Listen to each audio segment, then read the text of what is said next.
Okay, thanks for watching the video here and for your interest. This is Mike, November 8, Mike Japan Sugar, and this is the Rigol Delta Golf 1022Z. It's an arbitrary waveform function generator that I'm selling.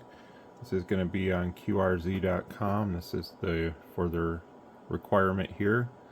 So what I'm going to do is just demonstrate it. Now this does have a maximum frequency output of only 25 megahertz, so I have upgraded to a model by Siglent. That's the reason why I'm selling it. So I have the 1062X, which goes up to 60 megahertz now.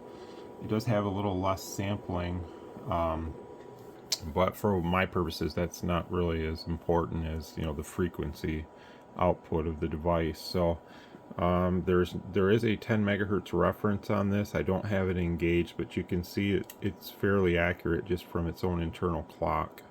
So this device up here, this frequency counter, is on a 10 megahertz reference, which is back of there, that little green box that's synced up to a satellite.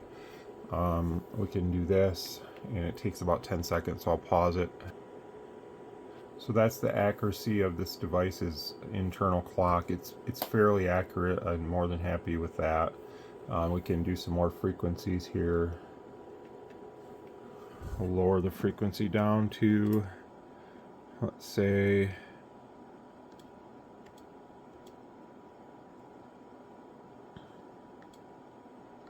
somewhere in like the 17 meter band.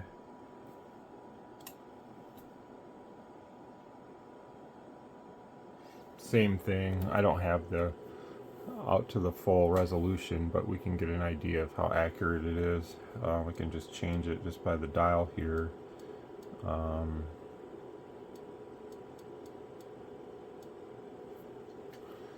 There's 14,245. We'll do 10 megahertz.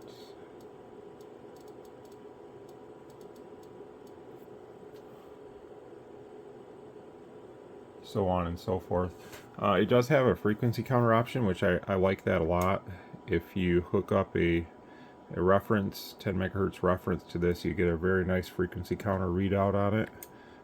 To access the 10 megahertz reference, if you wanted to put one in yourself through the back, you go to Utility, go to System, Clock Source. Since we don't have, you can tell it that you're putting one in, but we don't have one. It's going to tell you no, there's no external clock detected, and it's always going to default back to internal. Let's say that you're using a device that has an in and out, like for instance like a spectrum analyzer like this. If you send the out of the source to this device, if you have this turned off first, this will automatically default off that external clock to internal. So that's something to be aware of. It's pretty normal with most devices. I don't want to keep this too long and bore everybody, but there's a lot of pre-made waveforms. There's a white noise generator, which is really nice. We'll go into modulation, and I'm going to hook this up to the spectrum analyzer, and I'll show you that it does produce pretty accurate modulation envelopes. Okay, here's just a brief demo of the modulation settings on this device. So I have a triangle shape, 100% modulation depth. This is 10 megahertz. So up here on my oscilloscope, let me trigger this so that we make it stop. You can see that looks really nice. So I'm going to make it just a normal sine wave.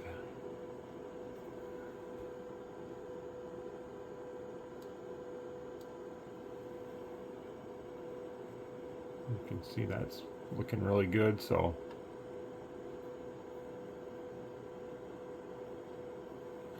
let's increase the depth so that it would slightly overmodulate. It goes up to 120% is the maximum.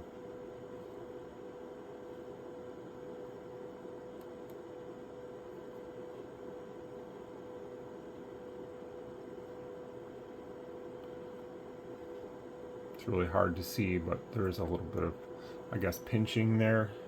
So all in all, it works really well. I just wanted something with a little more flexibility on the frequency outputs and whatnot. So it does come with a cord. This is the cord for it.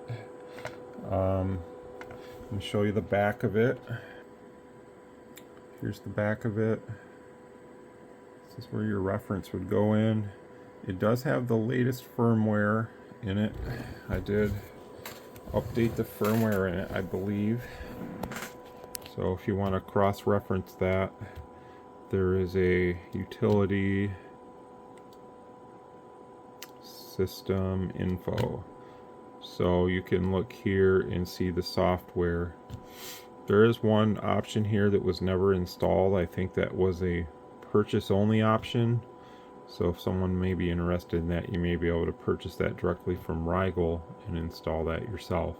So that's it for the device here. I'm going to take some still photos and list it on QRZ. Thanks for watching and thanks for your interest. 73.